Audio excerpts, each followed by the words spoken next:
Each year, hundreds of ladies in Iran, they undergo cosmetic nose surgery known as rhinoplasty. And rhinoplasty is the most popular cosmetic surgery in Iran. The country of Iran is also known as the nose job capital of the world. And yes, more are done in Iran than South Korea and also in the United States. The next beauty standard brings us into Indonesia, and this is considered beautiful teeth filing, or mitata. And pretty much this is a necessity when it comes to spiritual well-being as well as social well-being and physical appreciation of beauty. Now, it's said that the teeth filing is a ritual done to remove all negative qualities like uncontrollable anger, greed, hatred, and so on. Up next, tattoos. They're regarded as a sacred ritual in the country of New Zealand. And tomoko is a 1,000-year-old tradition where you use chisels and mallets to mark your skin. Now, these tattoos signify a female's beauty, strength, as well as fertility. But when these tattoos are put on males, it symbolizes that the male has become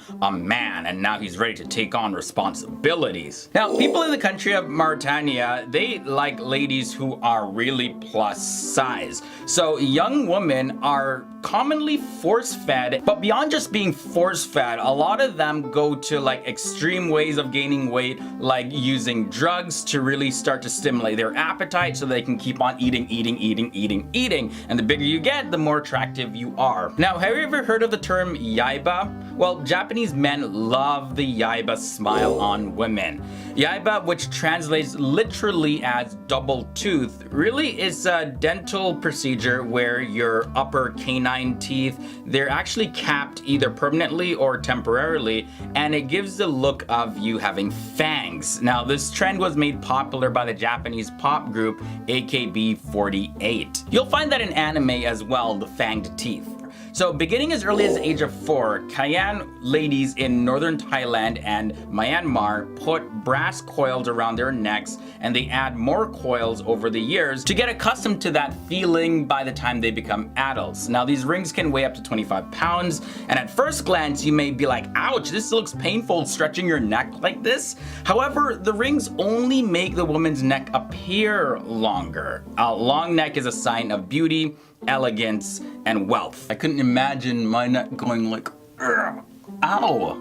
And then there are the women of the Maasai tribe in Kenya, and they're known for their practice of wearing heavy jewelry made of stones or other objects to continue stretching out their earlobes. This is very common among women, but men also are known to do this as well. Now, the Maasai women will adorn their ears with jewelry and beads to catch the attention of men, or just to show off to people and be like, yeah, look how big my earlobes are. For real, they brag about this. Now let's look at the Mursi women of Ethiopia. These ladies, they put plates or discs in their bottom lip to stretch them out. This is also found in parts of South America as well, and they start off with smaller plates and they gradually increase the size of the disc or plate to stretch out their lip even more over time. Now, to insert the plate or the disc, 2 lower teeth are removed before a piercing is made to allow a heavy clay or wooden disc to be put inside of their lower lip. And a stretched lip makes you more attractive because it's a sign of maturity. Probably the most painful practice here is foot binding. Now, foot binding is said to have been inspired by the 10th century court dancer named Yao Niyang, who bound her feet into the shape of a new moon. Foot binding, aka the lotus foot, was a trend in China many years ago. And this process starts before your foot is actually even completely developed. And having a small foot in China is seen as making you more attractive. They love those tiny feet. Now, our final beauty trend takes us to Arunachal Pradesh in India. Here we have the women of the Apatani tribe. Now, they used to have wooden plugs put into the sides of their noses as a rite of passage. But you know, instead of actually adding to their beauty, making them more attractive, this process was actually started to make them look uglier. Now, this practice was officially abolished in the year 1970, but this tradition was actually started to stop raiders from kidnapping and taking away the beautiful women of the tribe. There's teeth sharpening. Historically, teeth sharpening was done for spiritual purposes, but in modern times, this form of modification is done just for fun. Now check out these neck rings. The Kayan woman from Kaya state wear these brass coils around their neck to give the impression that their necks are elongated. Now, tongue splitting, that's exactly what you think it is, splitting your tongue in two. This is known as tongue bifurcation or forking. Many people do this to increase the sensation while kissing. It's a common practice to pierce your ears, but extreme ear piercings that can carry huge ornaments and objects, over time larger objects are inserted to continually increase the space of the piercing. Just hope nothing gets caught in that and it rips. Ouch. Now, one of the best known genital alterations is male circumcision. Circumcision is the operation of cutting away all or part of the foreskin on the penis. It's a very painful procedure. That's why most males have it when they're a baby, where they can't even remember the pain. Now, subincision is a lot more painful. This is where the urethra is open along the inferior surface of the penis for a varying distance between the urinary meatus and the scrotum. This was a common practice at puberty initiations among Australian Aborigines. It's also recorded to be a therapeutic process among Fijians, Tongans, and Amazonian Indians. Tattoos are made by inserting an indelible ink into the dermis layer of the skin in order to change the color of the pigment. And tattoo removal is a lot more painful than actually getting the tattoo. So if you get one, be sure that it is actually something that you want and also that the artist is good. Now, introducing scarification, cutting the skin or branding it, all to create a raised type of scar on the skin. Now, this adds a third dimension to its appearance, as well as it gives the designs on your skin a lot more depth than a regular tattoo. Here we have the polypropylene breast implants, also known as string implants. This is a form of breast implant using polypropylene developed by Dr. Gerald W. Johnson. Now, due to the number of its medical complications, it's been banned in Europe and the United States. So these implants absorb water very slowly. The polypropylene inside is similar to a yarn. This causes irritation to the implant pocket, which causes the production of serum, which fills the implant pocket on a continual basis. And this causes a continual expansion of the breast size after surgery. Whoa, how do ladies carry those things? It's not just boob and butt implants that are out there, but also there's eye implants, where people can insert jewelry into their eyeballs. There's magnetic implants, where magnets are placed under the skin. Subdermal implants, where objects such as Teflon and silicone are placed under the skin to give a raised design. And now, taking it further, an operation that is illegal everywhere, but some non-medical practitioners still do the procedure. These are transdermal implants. This is where objects are implanted under the skin, but actually stick out of the skin. Waist training is also becoming very popular again. This is a process of gradually reducing the size of the waist using corsets. Now, foot binding was the practice to bind little girls' feet in order to stop them from growing too big. It was a Chinese tradition that was seen to be fashionable and attractive. The ideal foot size was considered to be about 4 inches, and tiny feet were seen as highly erotic by Chinese men. Now, we've seen that earlobes can be expanded to mammoth sizes, but did you know that lips can also be expanded just like that? This type of body modification is exclusively practiced by the Mercy, Chai, and the Terma tribes. This is where a series of plates are worn in order to stretch the lower lip. Now, this practice often began when a girl turned 15 or 16 years of age. Now, when we talk about body modifications, usually we're thinking some form of external decoration, or pulling or stretching or cutting the skin. But in some cases, extreme weight gain and extreme weight loss is considered a body modification. Fattening rituals and excessive feasting serve the purpose of helping people become a lot larger to become more attractive, as well as there's some people that just don't eat and they're literally skin and bone. There's also genital beading. This is a process of inserting small beads made up of various material beneath the skin of the genitals. For most people, this is just decoration, but for others, they claim that it heightens their sexual pleasure. Corneal tattooing is tattooing the cornea. I couldn't even imagine anything touching my eye, like rubbing it hurts. But the cornea isn't the only part of the eye that can get tattooed. As a matter of fact, the whole white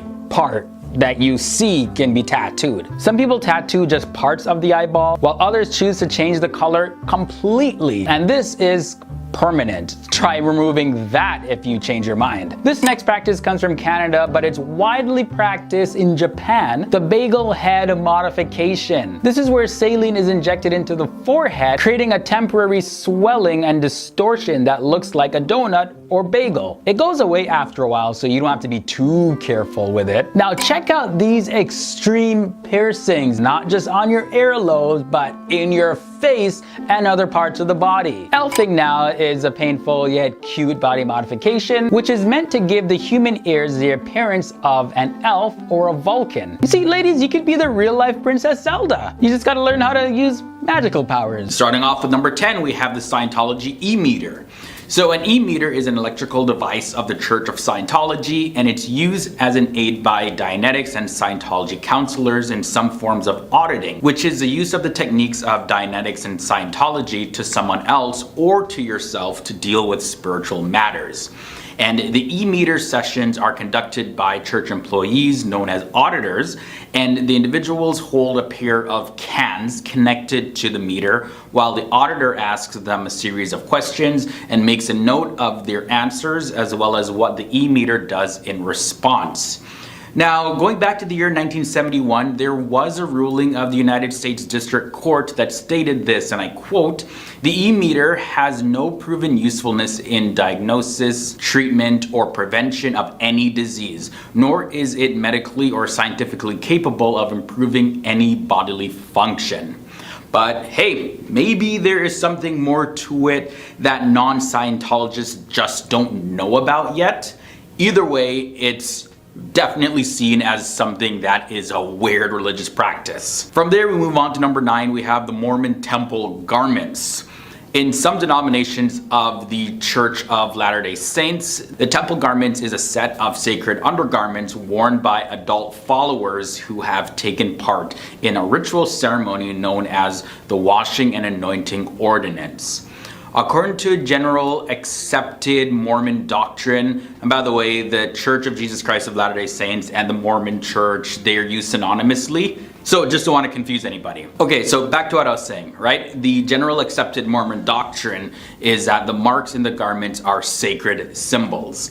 According to early Mormon leaders, a link was made with the square and compass, which are the symbols, of course, found in Freemasonry, to which Joseph Smith, who was the founder of Mormonism, had been initiated in. This one has caused a lot of controversy. At number 8, we have the niqab. A niqab is a veil which covers the face and it's worn by Muslim women as part of the hijab. The niqab is viewed differently by various schools of Islamic thought, and some see it as obligatory while others see it as only, well, recommended, and others say no, it's actually forbidden. The majority of scholars believe that the hijab is required, but only a few see the niqab as being required, although this is not the common perception among the general population. Another religious practice that has been seen as weird and frowned upon is exorcisms. This is a ritual of casting out demons from a person or place. This ritual is mostly associated with the Roman Catholic Church as well as the Eastern Orthodox churches. Now, exorcisms, according to the canon of the church, can only be done by an ordained priest or someone higher than a priest, like a bishop, for example. The Catholic Encyclopedia in 1908 says, "Superstition ought not to be confounded with religion, however much their history may be interwoven, nor magic, however white it may be, with a legitimate religious rite." So based off of this, careful examination is done to determine whether or not an exorcism should be conducted on a person. Number 6 brings us shamanism. Shamanism refers to a wide range of beliefs and practices of communicating with the spirit world. There are many variations in shamanism, and those who practice shamanism claim that they have the ability to diagnose and cure humans, and some claim to be able to even inflict suffering and pain on other humans. Shamans have been associated with the ability to control the weather, as well as divination and interpreting different dreams that they hear from people, as well as they've been associated with doing what's known as astral projection, when you pretty much jump out of your body and are able to fly around, among other things. But yeah, it's definitely one that's seen as weird and frowned upon. Halfway to number 5 is the dowry. Now this is more a cultural practice rather than a religious one, but it's still associated with certain religions.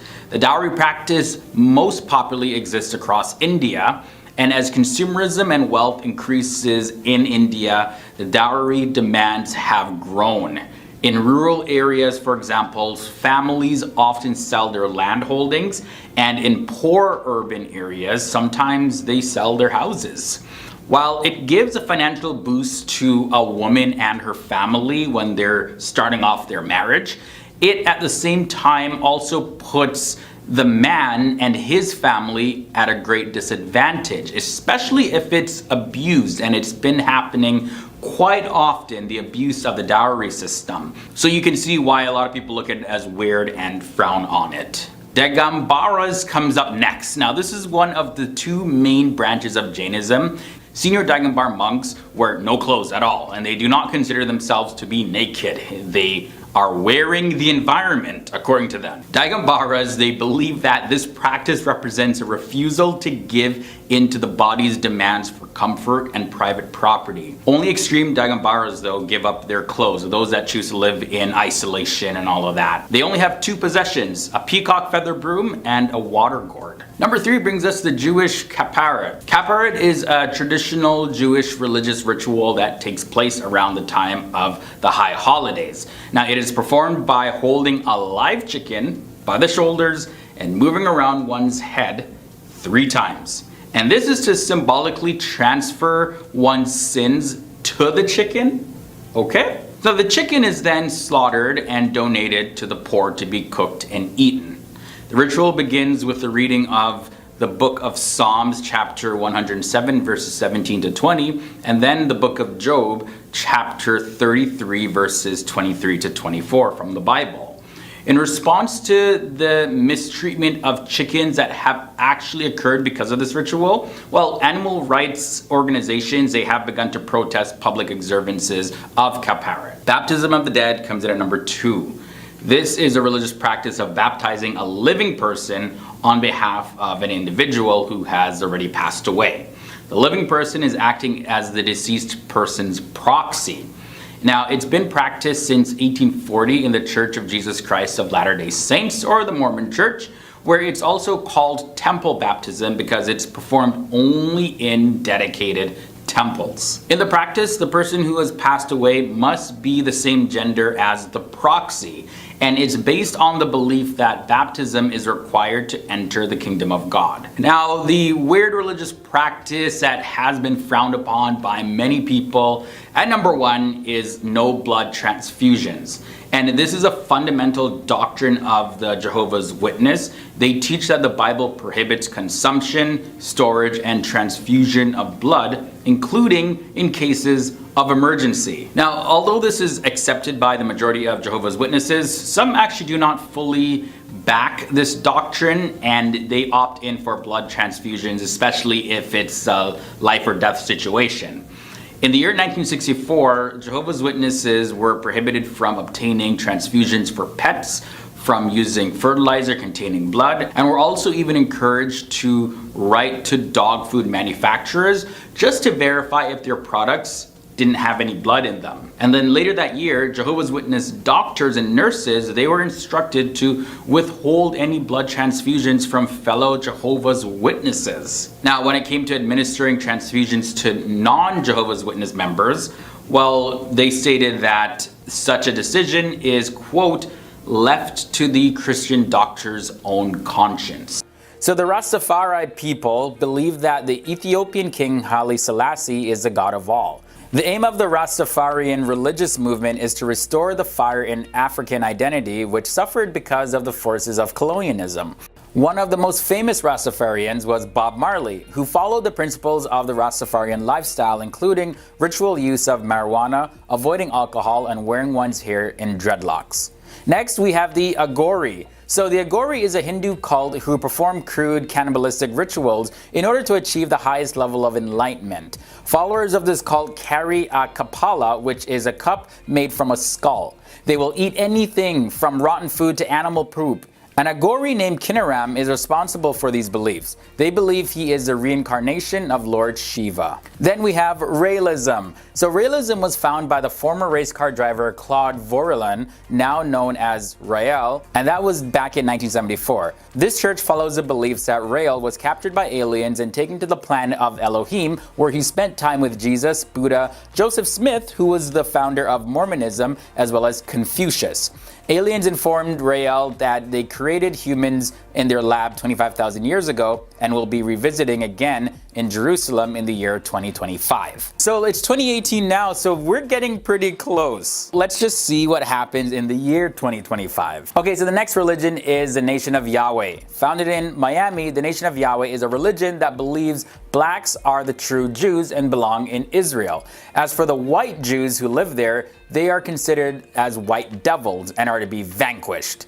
Now, this religion practices neither Christianity nor Judaism, instead preaching Yahweh ben Yahweh as the Son of God. Yahweh ben Yahweh was the adopted name of Hulan Mitchell Jr., who founded the Nation of Yahweh. Moving on now to the Universe People. So the Universe People, or the Cosmic People of Light Powers, is a Czech and Slavic new religious movement founded in the 1990s who claim that they communicate with aliens. The religion is centered around Ivo A. Benda and several others. Their belief system is based upon the existence of extraterrestrial civilizations communicating with Benda telepathically. Okay, so we talked about Rastafarianism, but have you ever heard of Pastafarianism? Yeah, it sounds completely made up, but then again, isn't all religion kind of made up? Pastafarians follow the Church of the Flying Spaghetti Monster for real, yeah. And they don't really take themselves too seriously. In fact, that's the whole point of the religion. The story of the religion is that everything began with the great Flying Spaghetti Monster who worked with pirates to bring good people to Earth. Pastafarians believe that the world has arisen from the Flying Spaghetti Monster, and their official clothes are pirate clothes. So if you're just walking down the street and you see somebody dressed as a pirate, just be like, hey, Pastafarian! And just hopefully they're part of this religious movement. It's kind of like a spoof religion. If they're not, then you'll just completely look like an idiot when you yell that to somebody in the street. So be careful, guys. Okay, so this one, yeah, the Church of Euthanasia. It's technically a political organization, not really a religion. So this group refers to itself and acts like a church in many ways. It was started by Reverend Chris Corda, and they believe that the world is way overpopulated. The Church of Euthanasia encourages members to even take one's own life and avoid procreating at all costs, as well as advocating cannibalism to avoid burying bodies. We're coming close to the end of this episode, and next up we have the Aetherius Society. So in 1954, George King started the Aetherius Society, which hopes to combine alien wisdom with cosmic masters and yoga into something that will bring balance to humanity. They believe Jesus, Buddha, Krishna are aliens. The society is named after Aetherius, who is a cosmic master from Venus. That's said to have been telepathically contacted and channeled by George King. Okay, so now our second last religion is the Bullet Baba's motorbike. This is the only spiritual movement in the world where people worship a vehicle. Villagers in Chotila, India have built a shrine for the motorcycle and its dead owner. The shrine has a Royal Enfield Bullet 350cc motorcycle as its deity, along with a photo with Bullet Baba, who died in an accident at that very spot. Now, our final religion in this episode is Jedism. So there are actually people who have founded a religion or way of life based on the belief of the Force as a very real power in the universe. Jedism also adopts the beliefs from Asian religions like Buddhism and Taoism. Jedism has no central organization, but the Temple of the Jedi Order in Texas has issued a code for believers called the 16 Teachings of the Jedi. Okay, wait a minute, guys. All right, so normally here on the channel, my name's Dave Walpole, by the way, for those who are coming to the channel for the first time. Normally here on the channel, Leroy does his own videos and I do my own videos, but when I was editing this video, I was like, wait a minute, Leroy, you're pronouncing Jedism Jediism or Jediism as Jedism. It's pronounced Jediism. Now, I actually called him up, and he said the reason he did that was because, you know, on some pages they actually pronounce it with one I, or they spell it with one I instead of two, so he got a little confused. And the other reason why I'm in this video is because I also want to just add in some extra information, because first of all, I'm a huge Star Wars fan. I'm not really into the Jediism, you know, religion, because I think that's a little bit weird. But I just want to add that there was a huge phenomenon when it came to this religion, because in 2001, this is when the religion really became popular. When there was this weird sort of phenomenon, this giant movement where people in English-speaking countries like Canada, New Zealand, Australia, many people within those countries had written that Jedi was the religion for the census that they did in those countries.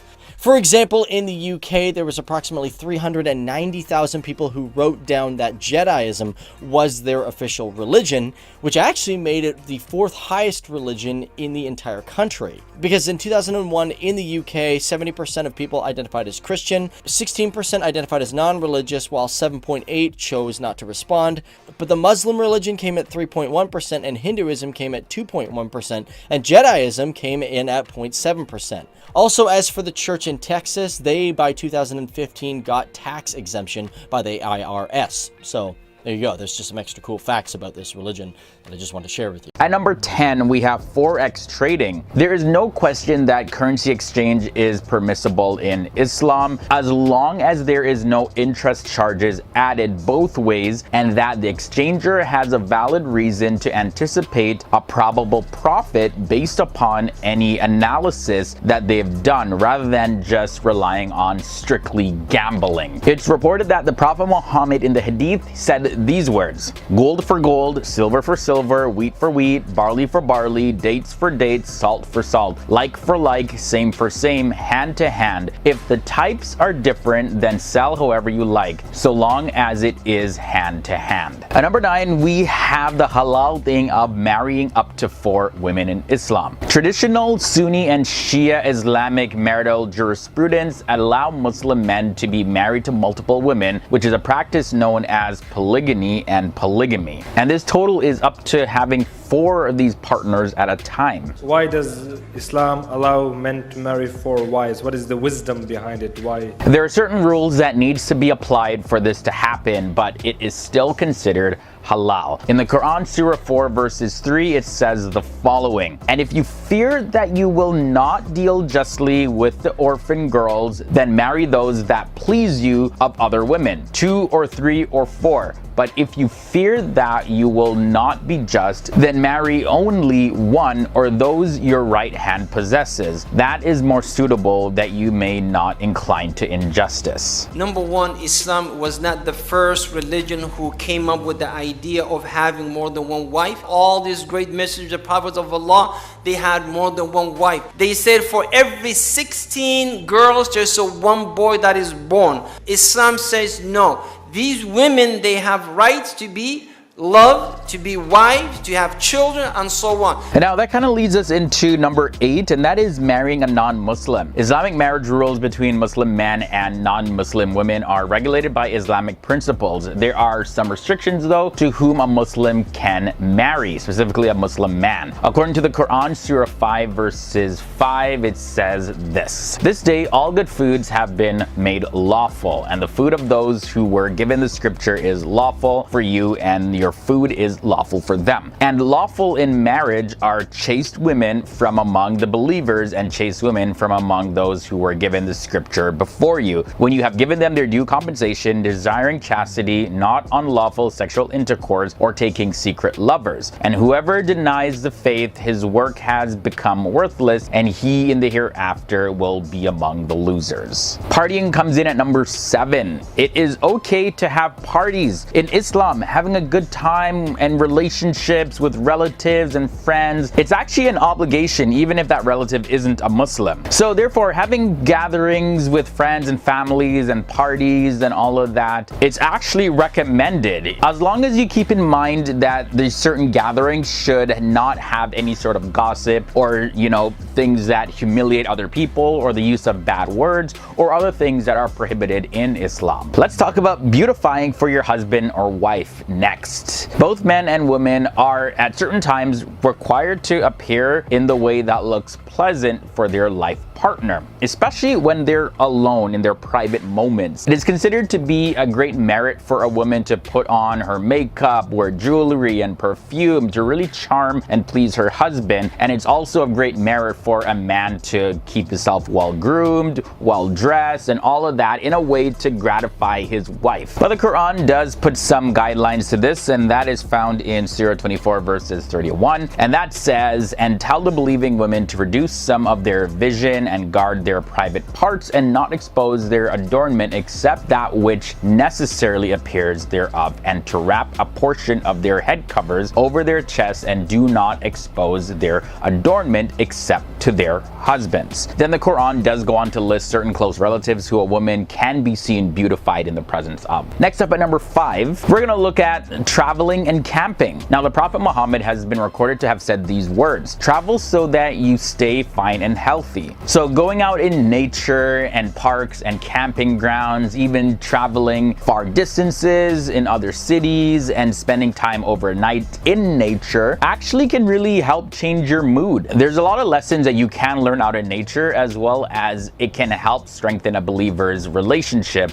with God. Number 4, let's look at owning pets. So according to Islam, human beings are allowed to use animals, but only if the rights of the animal is 100% fully respected. The owner of an animal must do everything to benefit the animal. But some people believe that the animal that is kept should never ever be a dog, because Islam does forbid keeping dogs except guard dogs and hunting dogs. Now in the hadith narrated by Abu Hurairah, it says this: "Whoever keeps a dog that is not a dog for hunting, herding, livestock, or farming, 2 qirats will be deducted from his reward each day." Dancing comes in next at number 3. Now this is a little bit of a sensitive one because there's quite a bit of different opinions, but it's said that there is no problem in dancing in itself. However, if the dancing does include some sort of sexually provocative actions, that is forbidden. And it doesn't make any difference to what the type of music is that a person is dancing to. So generally speaking, if dancing is done in a sexually provocative way that can lead to committing other forbidden acts or involves having a bad effect over somebody, then it is forbidden. But generally speaking, outside of that, dancing is allowed in Islam. We're almost at the end of this episode. We got 2 more to go. At number 2, we have divorcing up to 3 times. So when marital harmony cannot be achieved at all by the couple, the Quran does allow and even advises the spouses to bring the marriage to a full end. In the Quran, it says this: "And if he has divorced her for the 3rd time, then she is not lawful to him afterward until after she marries a husband other than him. And if the latter husband divorces her or dies, there is no blame upon the woman and her former husband for returning to each other if they think that they can keep within the limits of Allah. These are the limits of Allah which he makes clear to the people who know." And that is taken specifically from the Quran, Surah 2 verses 230. We made it to number 1. The halal thing that we're going to end off this episode with is praying in other worship houses. So not many people know this. Well, when I say not many people, I'm talking about people that aren't necessarily familiar with the religion of Islam. But did you know that Muslims can pray anywhere? Although it is recommended to pray with others in a mosque, but it is permissible to pray in the house of worship for Christians, for example, or anyone else who does not follow the religion of Islam, because the general meaning of the words of the Prophet Muhammad is this: "The earth has been made for a place of prostration and a means of purification. So wherever a man of my ummah is, when the time for prayer comes, let him pray." And that's in the hadith narrated by Al-Bukhari, number 323. So let's start off with halal thing number 10, and that is exempt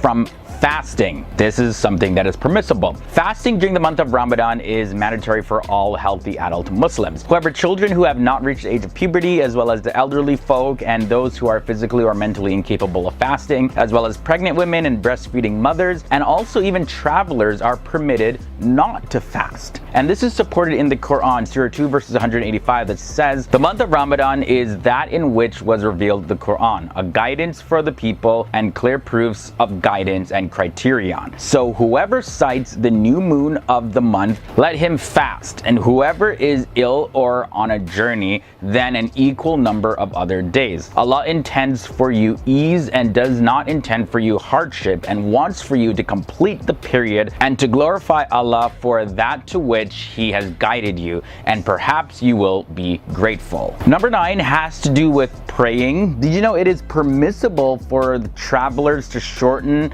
the 4 rakat salat to 2 rakats? And by the way, a rakat is a single instance of movement and supplication that's performed by Muslims during prayer. Also, what's permissible is joining the Duhur, which is the noon prayer, together with the Asr, which is the afternoon prayer, and also the Maghrib, which is the sunset prayer, together with the Isha, which is the night prayer. This is because in the Quran it says this in Surah 4 verses 101. And when you travel throughout the land, there is no blame upon you for shortening the prayer, especially if you fear that those who disbelieve may disrupt or attack you. Indeed, the disbelievers are ever to you a clear enemy. Next thing we're going to look at is seeking omens. This point has been explained by Ibn al-Qayyim, and he said in the hadith, Allah has prohibited seeking omens by drawing lots, but has provided the alternative of istikhara. Islam teaches that if the Muslim faces a problem, he should consult with others and seek guidance from Allah. The meaning of istikhara is to ask guidance from Allah in making a choice between 2 conflicting decisions. For this, there is a salat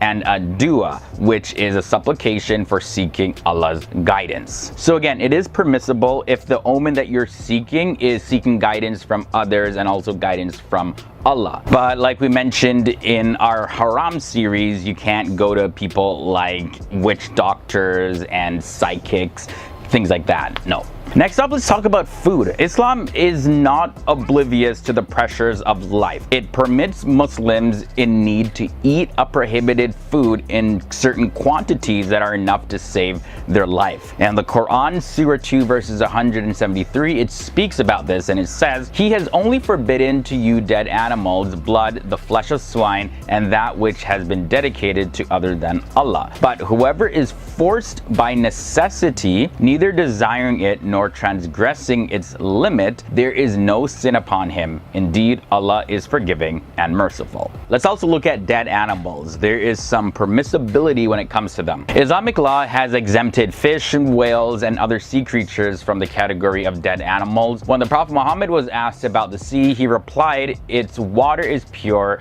and its dead are halal. Now in the Quran, Surah 5 verses 96, it says, lawful to you is game from the sea and its food as provision for you and the travelers, but forbidden to you is game from the land as long as you are in the state of Ihram, and fear Allah to whom you will be gathered. Alright, so for number 5, we talked about dead animals, but let's get a little bit further. There's permissibility when it comes to using dead animals. The prohibition concerning the dead animal is limited to the eating of its flesh. One can, in fact, make use of its skin, its horns, bones, and hairs, and when it comes to this, Ibn Abbas narrated this in the hadith. The freed maidservant of the Prophet's wife, Maymuna, was given a sheep and it died. The Prophet passed by its carcass and said, why did you not take its skin to be tanned and use it? They replied, but it is dead. The Prophet said, what is prohibited is eating it. Hunting is also permissible, but there are some guidelines to it. Islam teaches that a hunter should not just hunt for fun, like taking the life of animal without intending to eat it or otherwise benefit from it. And the Prophet Muhammad is reported to have said this in the hadith, if someone kills a sparrow for sport, the sparrow will cry out on the day of judgment, O Lord, that person killed me in vain. He did not kill me for any useful purpose. Again, according to the words of the Prophet Muhammad in the hadith, it says, whoever kills a sparrow or anything bigger than that without a just cause, Allah will hold him accountable on the day of judgment. The listener prisoners asked, "O Messenger of Allah, what is a just cause?" He replied that he killed it to eat, not to simply chop off its head and then throw it away. Next up at number 3, let's look at silk and gold. So beautification is permitted in Islam, and the Quran has this to say, "Who has forbidden the adornment of Allah which he has produced for his servants and the good lawful things of provision? Say, they are for those who believe during the worldly life, but exclusively for them on the day of resurrection. Thus do we detail the verses for the people who know." And that's taken from Surah 7 verses 32. Islam has, however, prohibited 2 kinds of adornment for men while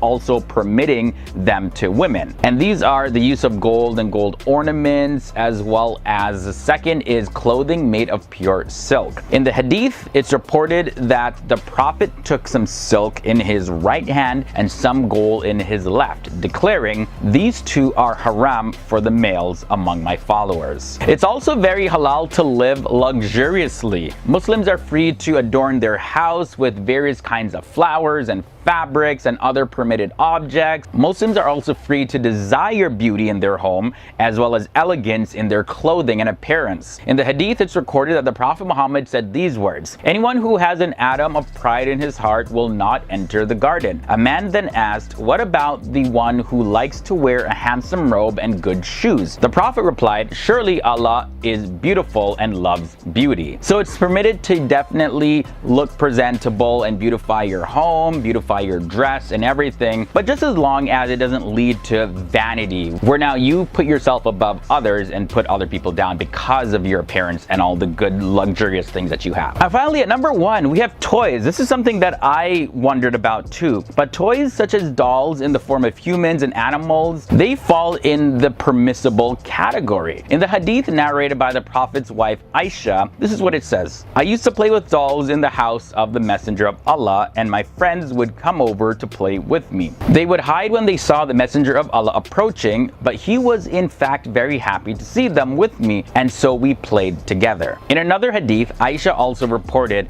"One day the Messenger of Allah asked me, 'What are these?' 'My dolls,' I replied. 'What is this in the middle?' he asked. 'A horse,' I replied. 'And what are these things on it?' he asked. 'Wings,' I said. 'A horse with wings?' he asked. 'Have not you heard that Solomon the son of David had horses with wings?' I said. Thereupon the Messenger of Allah laughed so heartily that I could see his molars." So the hadith also records the traditions of the Prophet Muhammad, but also the silent testimonies. So because these things weren't condemned, Muslims believe that they are permissible. First thing we're going to talk about at number 10 is begging. If someone is under the pressure of need, like real need, and if they feel really forced to ask for financial help from the government or another individual, then that person is completely blameless. As a matter of fact, it's recorded that the Prophet Muhammad said these words, "Begging is similar to scratching the flesh off your face. So if someone wants to save his face,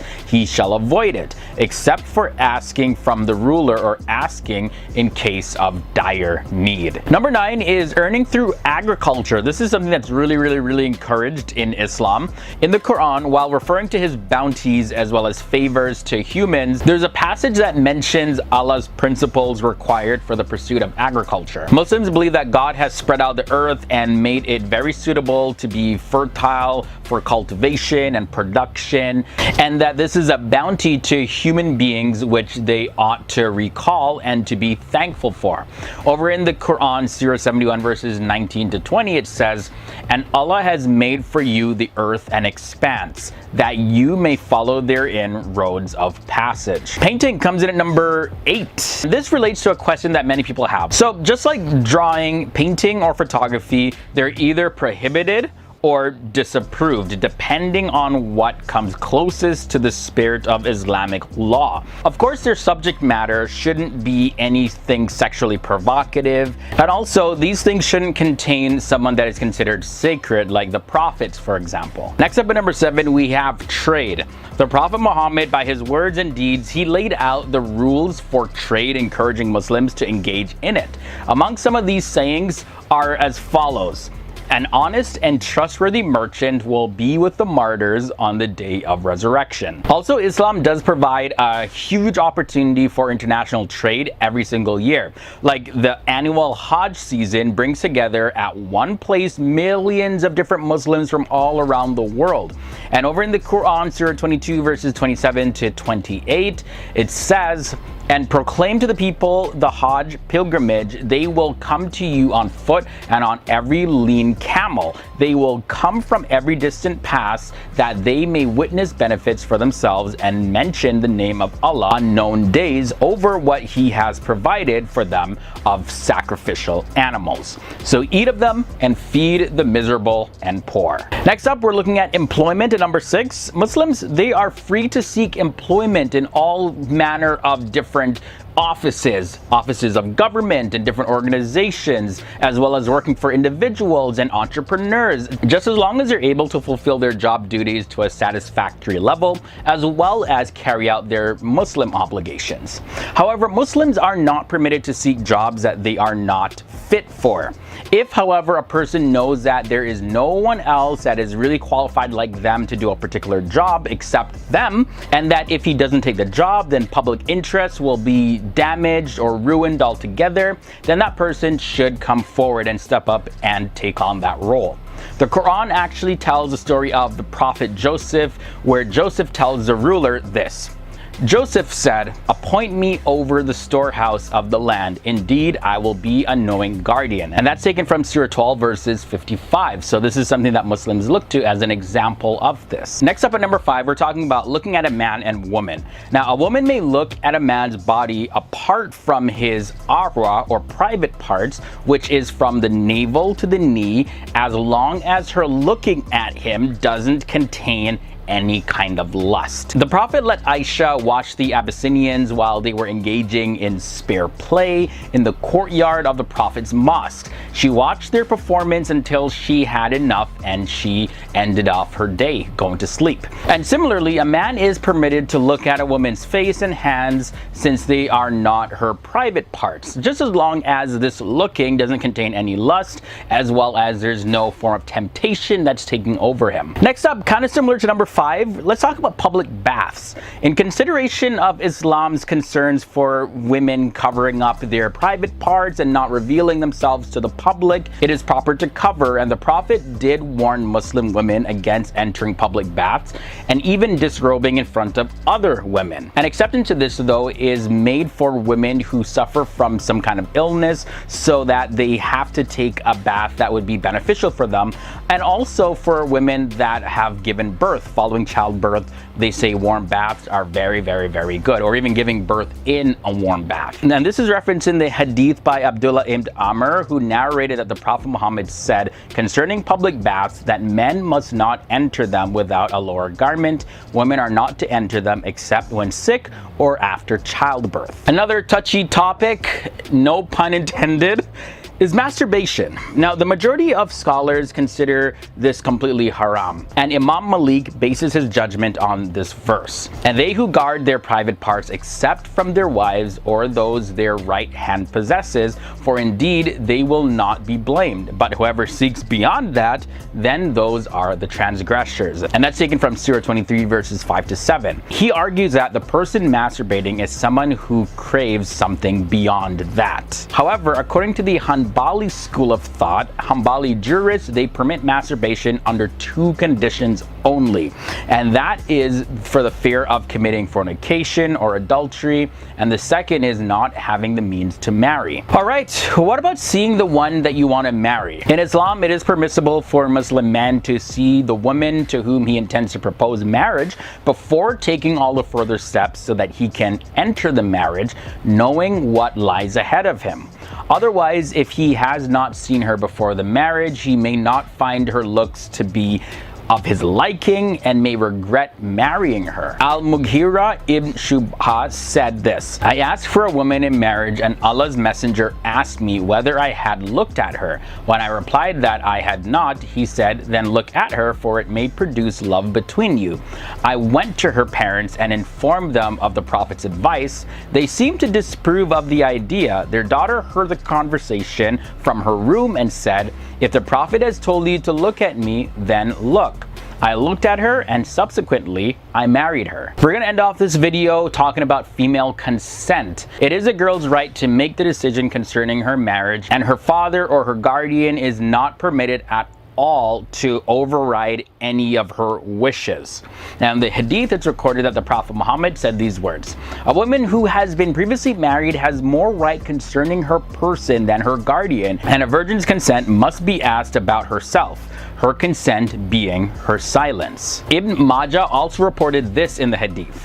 A girl came to the Prophet and informed him that her father had married her to her cousin against her wishes, whereupon the Prophet allowed her to exercise her choice. She then said, I reconciled to what my father did, but I wanted to make it known to women that fathers have no say in this matter. Starting with number 10, not every animal can be used for halal meat and sacrificed. No animal with defects should be used. Animals without ears or more than 1/3 of the ear that's defective, or partially blind or totally blind animals with horns broken from the root, animals that have most or all of their teeth completely missing, also animals that have limbs broken or 3-legged, even animals that have their tails cut off. Also, sick and emaciated animals that lack the ability to move or walk are completely avoided when it comes to sacrificing and halal meat. Now, number 9, very important point. God's name has to be invoked in a blessing that is called the tasmiyah, and it's said before any slaughtering. Generally, slaughtermen around the world use the most common phrase, and it's Bismillah Allahu Akbar, which means in the name of Allah the greatest. Another practice is that only one animal can be ritually sacrificed at one time, and the other animals, they cannot experience seeing that other animal being sacrificed. So every single effort is taken to ensure that the animals are not present with other animals during the time of sacrifice. Also, animals, they gotta be treated well. The Islamic religious law also outlines how the animals must be treated during its life. So actually, animals are not allowed to be mistreated or caused any pain. It must also be provided with enough space to roam about, just live its life, and also needs to have access to clean water, food, and fresh air. So they're not to be boxed up and hoarded together with other animals in very cramped and tight and dirty spaces. Another important practice is that knives are sharpened to the optimum degree, and the slaughter should be carried out quickly and effectively to minimize the suffering that the animal is going to be experiencing. Number 5, the practice of making the animal have a quick end to its life. So we know that the animal is to be slaughtered with a very sharp object. Now, slaughtering is to be done by cutting the throat or piercing the hollow of the throat. And this specifically is done to take the animal's life in the quickest and least painful way possible. So there's no need for the use of stunners, and this practice also allows the quickest bleeding of the animal. It's not a prolonged process at all. Now, this one may be a common practice associated with Islam. All blood must be drained from the animal. Now, there is scientific reasons too for the choice of halal meat by Muslims. Animal blood contains enzymes and harmful microorganisms as well as toxins, and in halal meat prep, the blood is drained out completely as the animal is still not fully dead, and this prevents any blood clotting to happen in the veins. And also the meat would be just that much more cleaner. Number 3, let's talk about the religious duty. Not anyone can actually perform an animal sacrifice. They must meet certain requirements. It is a duty of every Muslim male and Muslim female as long as they have reached the age of puberty, also that they're in the right minds, and they also possess a certain amount of wealth at that time. And the Muslim must make a sacrifice in the name of Allah. So not just any random or reckless person can do this. Also, there's a rule for removing the skin. The skinning of the animal that has been sacrificed and dismembering the body parts should not begin until the animal's carcass has turned cold. And finally, another surprising practice relates to the fetus. So if after slaughtering and sacrificing an animal that it's found out that the animal is actually pregnant and there's a live fetus that is inside of the animal still, well, it's necessary then to slaughter that fetus.